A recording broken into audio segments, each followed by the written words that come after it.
우리가 여기저기서 법이 무너졌다, 또 법치가 무너졌다는 말들을 많이 듣고 있습니다. 이 편에서도 그런 말을 하고 저 편에서도 그런 말을 합니다. 정상적인 나라에서는 국민 모두가 법을 존중하고 또 법을 어기는 행위를 두려워하죠. 법을 지키려고 합니다. 그게 자이든 타이든 간에 법을 지키는 게 옳다고 믿고 또 그렇게 하는 거죠. 반대로 나라가 망할 때는 어떻습니까? 국민들이 법을 무시하고 법을 어기는 행위를 서슴지 않습니다. 무정부 상태가 되는 거죠. 그런데 이것은 영적으로도 마찬가지라는 겁니다. 성경이 말하는 이 악한 시대, 이 패역한 시대의 특징이 뭐냐면 하나님을 두려워하지 않는 거죠. 그 대표적인 경우가 뭐냐면 소돔과 고모라 사건입니다. 소돔과 고모라의 천사들이 방문했을 때에 그때 소돔과 고모라 사람들이 그 천사들을 어떻게 대우했습니까? 그들을 맞이하거나 영접하지 않고 그들과 성관계를 맺으려고 그들을 요구했던 것을 봅니다. 그리고 또 소돔과 고모라의 특징이 뭐였냐면은 가난한 자들을 돕지 않았던 거죠.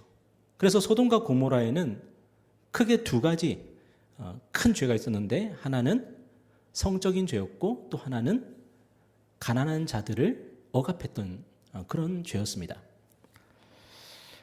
그런데 이 일들이 왜 일어나죠? 하나님을 두려워하지 않기 때문에 일어나는 거죠. 하나님을 무시하기 때문에 일어나는 것들입니다.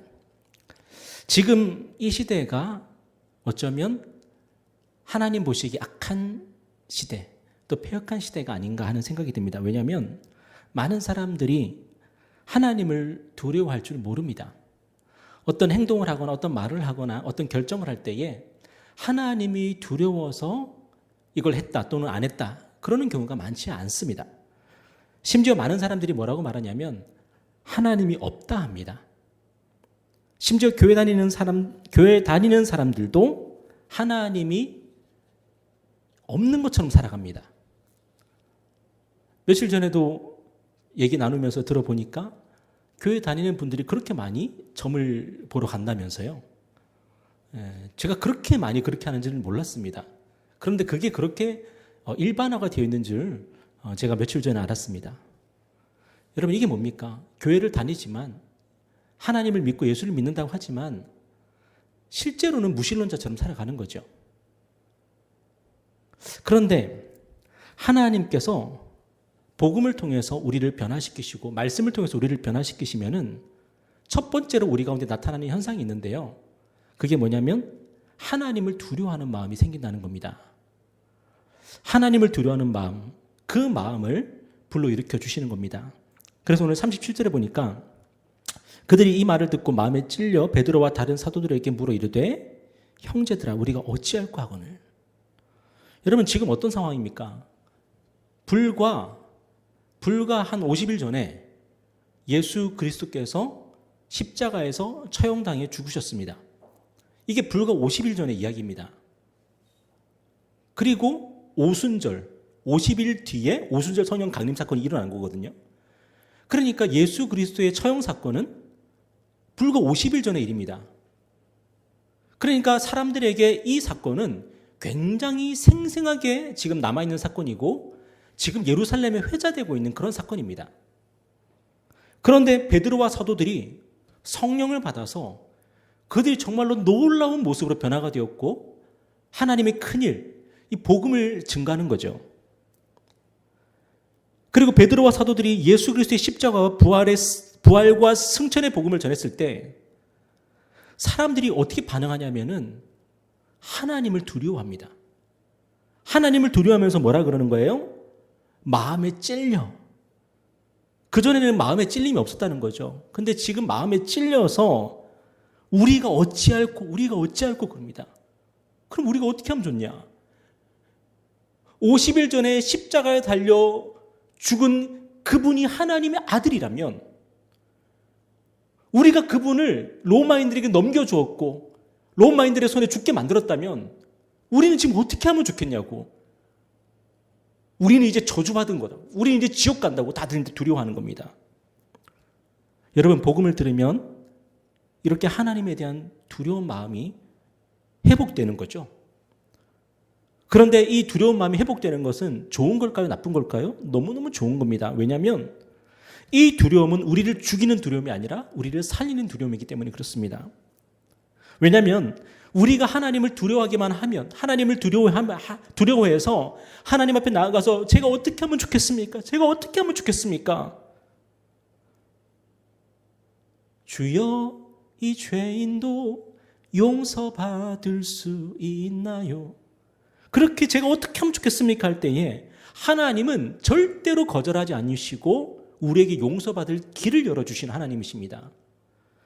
그 길을 열어주시기 위해서, 우리를 용서하시기 위해서 우리에게 두려운 마음을 주시는 거거든요. 그래서 사람들이 우리가 어떻게 하면 좋겠습니까? 했을 때에 베드로와 사도들이 뭐라 그럽니까? 너희들이 다 죽었어 이제. 그럽니까? 아닙니다. 오늘 38절에 보니까 베드로가 이르되 너희가 회개하여 각각 예수 그리스도의 이름으로 세례를 받고 죄사함을 받으라. 그리하면 성령의 선물을 받으리니. 여러분 놀랍지 않습니까? 예수 그리스도를 로마인들에게 넘겨줬던 자들에게, 그래서 죽게 만든 자들에게 하나님께서 선물을 주신답니다. 여러분 너무 놀라운 일 아닙니까? 복음을 듣고 하나님을 두려워하는 자들에게 베드로와 사도들은 무엇을 요구했습니까? 회개하고 예수 그리스도의 이름으로 세례를 받고 죄사함을 받으라는 겁니다. 왜냐? 그래야지 하나님께서 주시는 성령의 선물을 받는다는 겁니다. 우리 하나님은 이토록 은혜롭고 자비로운 하나님이십니다. 자기 아들을 우리에게 내어주신 하나님이시고, 자기 아들을 로마인들에게 넘겨주고 십자가에 못 박아 죽인 자들에게 이 성령이라는 선물을 주시기 위해서 사도들을 보내시고 회개하라 하시고 예수의 이름으로 세례를 받으라 하시고, 그래서 죄사함을 주시고 성령을 선물로 주신 하나님, 우리 하나님은 그런 하나님이십니다. 여러분, 성령을 선물로 받는다는 것이 무슨 의미입니까? 왜 우리가 성령을 선물로 받아야 되죠? 오늘 40절에 보니까 이렇게 설명을 해놨죠. 한번 다 같이 읽어볼까요? 시작. 또 여러 말로 확증하며 권하여 이르되 너희가 이 패역한 세대에서 구원을 받으라. 여러분, 성령의 선물을 받는다는 게 뭡니까? 이 패역한 세대에서 구원을 받는다는 겁니다. 이 패역한 세대가 어떤 세대입니까? 하나님을 두려워하지 않는 이 세대, 하나님을 경외하지 않는 이 세대, 하나님이 없다 하는 이 세대. 여러분, 이 세대는 어떤 세대입니까? 소돔과 고모라 같은 세대예요. 그런데 하나님께서 오래전에 그 소돔과 고모라를 어떻게 하셨죠? 불과 유황으로 심판하셨죠. 그런데 그 소돔과 고모라 같은 이 패역한 세대에서 하나님께서 우리에게 뭘 주시는 겁니까? 이 구원의 복된 소식을 주시는 것이고, 구원의 복된 소식이 우리에게 어떻게 증거로 나타나는 거죠? 성령의 선물을 통해서 우리에게 증거로 나타나는 거예요. 당신은 구원 받으셨습니까? 네, 받았습니다. 어떻게 구원 받으셨습니까? 우리는 뭐라고 대답해야 될까요? 하나님께서 저에게 성령의 선물을 주셨습니다. 저와 여러분이 구원받았다는 것을 우리가 알 수 있는 가장 좋은 방법이 뭐냐면 하나님의 성령을 선물로 받는 것입니다.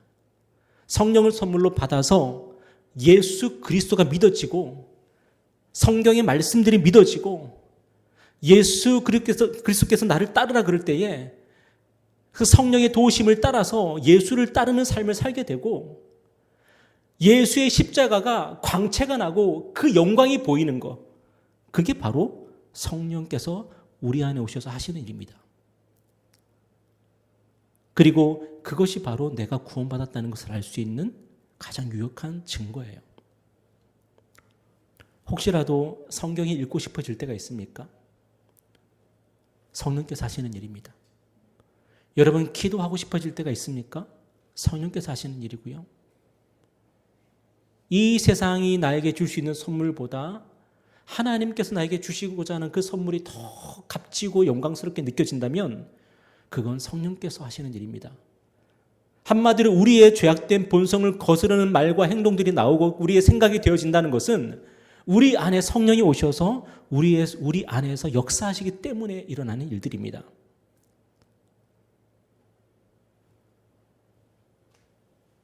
회개하고 예수 그리스도를 믿어서 세례를 받으면 죄사함을 받고 하나님은 그뿐만 아니라 선물을 주신 하나님이십니다. 여러분 놀랍지 않습니까? 여러분은 여러분에게 정말 끔찍한 죄를 범한 사람을 용서하실 수 있습니까? 너무 힘들죠, 그죠? 어떻게 용서합니까? 그런데 그에게 여러분의 가장 값진 선물까지도 손에 들려서 보낼 수 있습니까? 어떻게 그렇게 합니까? 그런데 하나님은 우리에게 그렇게 하신 하나님이십니다. 우리를 무한하게 용서하신 하나님이실 뿐만 아니라 우리가 하나님께 용서를 구하고 하나님 제가 어찌하면 좋겠습니까 할 때에 용서와 더불어서 성령의 선물을 주신 하나님이십니다. 그런 하나님을 믿고 섬긴다는 게 얼마나 복되고 영광스러운 일인지 모릅니다. 그런 하나님이 계신데 우리가 세상 사람들에게 붙어서 그들과 친하고 하나님이 없다는 사람들, 하나님을 모른다는 사람들, 하나님을 무시하는 사람들, 그 사람들과 함께 어울리고 교제하고 그 사람들이 추구하는 영광을 같이 추구하고 있다면 여러분 우리의 삶의 격이 엄청나게 떨어지는 것입니다.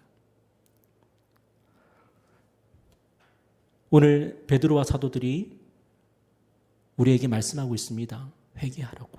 여러분 회개가 뭡니까? 회개는 전향한다는 겁니다.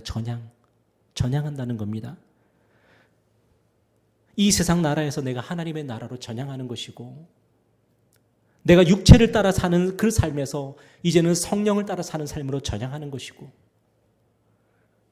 이제는 내가 그동안은 내가 내 삶의 주인이었고 내 삶의 왕이었고 그래서 내가 원하는 대로 살았지만 이제는 내 삶의 주인, 내 삶의 왕을 예수 그리스도로 모시고 내가 그분을 섬기며 살게 되는 것. 그렇게 전향하는 것이 바로 회개하는 것입니다. 그러면 하나님께서 우리에게 성령을 선물로 주십니다. 우리가 원하면 됩니다. 우리가 원하기만 하면. 그런데 많은 경우에 원하지 않거든요. 예수 그리스도가 나의 구주가 되시고 나의 왕이 되시는 것을 원하지 않기 때문에 이 선물을 받지를 못합니다. 내가 이 세상 나라의 그 영광을 추구하는 삶을 이제는 끝내고 내가 하나님의 나라의 영광을 추구하는 그 삶을 내가 선택하지 않기 때문에 이 성령의 선물을 받지를 못하는 것입니다.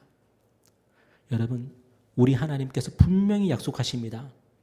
우리가 예수께로 전향하기만 하면 우리가 하나님의 나라로 전향하기만 하면 이제는 내가 육체가 아니라 성령을 추구하며 살고 싶습니다라고 그렇게 우리가 선택하기만 하면 하나님께서 우리에게 죄사함을 주실 뿐만 아니라 성령의 선물까지도 주시겠다고. 그래서 성령의 선물을 받으면 어떤 일이 벌어지냐면 하나님의 나라가 이 땅 가운데 임하는 것을 경험하며 살게 됩니다. 성령께서 하나님의 나라를 우리에게 가져오십니다.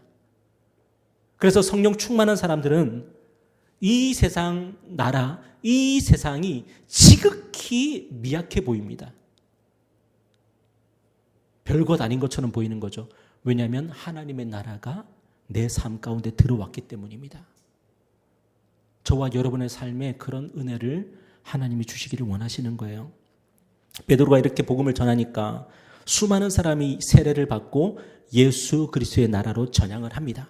오늘 41절에 보니까 그 말을 받은 사람들은 세례를 받음에 이날의 신도의 수가 3,000이나 더하더라.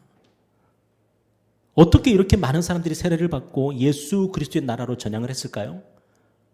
어떻게 3,000명이나 되는 이렇게 많은 사람들이 한순간에 예수 그리스도를 믿겠습니다. 저도 세례를 받겠습니다. 어떻게 이런 놀라운 일들이 일어났을까요? 이게 바로 오순절 성령 강림의 역사가 정말 역사적 사실이라는 증거예요. 오순절에 베드로와 사도들이 성령을 받지 않았으면 이런 일들이 일어날 수가 없죠. 그들이 여전히 평범한 모습으로 이전과 똑같은 모습으로 사람들 앞에 서가지고 나사렛 예수가 바로 그리스도라고 얘기하면 사람들이 누가 믿겠습니까? 그런데 오순절 성령 강림의 놀라운 역사가 일어났기 때문에 사람들이 그것을 두 눈으로 똑똑히 봤기 때문에 그들이 증거하는 이 복음에 힘이 실렸던 거고 그들이 예수를 믿을 수밖에 없었던 겁니다. 그리고 오순절 성령 강림의 역사가 일어날 수 있었던 이유는 뭘까요? 그것은 바로 우리 주님이 십자가에서 죽으셨을 뿐만 아니라 부활하셨고 승천하셔서 하나님의 우편 보좌에서 하늘과 땅을 만물을 다스리기 시작했기 때문에 이 놀라운 일이 일어나게 된 것입니다. 오늘 우리는 성경의 증거와 이 성령의 증거로 회개와 믿음과 세례와 성령의 은혜를 받아 누릴 수가 있습니다. 여러분, 이 패역한 세대에서, 이 장차 망할 이 패역한 세대에서 여러분 구원을 받으십시오. 회개하고 예수를 믿고 세례를 받고, 여러분 세례를 받으셨다면은 다시 한번 하나님께 죄사함과 성령의 은혜를 구하십시오. 그래서 이 패역한 세대에 더 이상 속지 말고 무의미하고 무가치하고 허망한 그런 삶에 더 이상 우리가 우리의 삶을 낭비하지 말고 이제는 하나님의 나라를 위해서 살아가고 영원한 나라에 들어갈 준비를 하는 그런 복된 저와 여러분의 삶이 되기를 주님의 이름으로 축복합니다. 기도하겠습니다.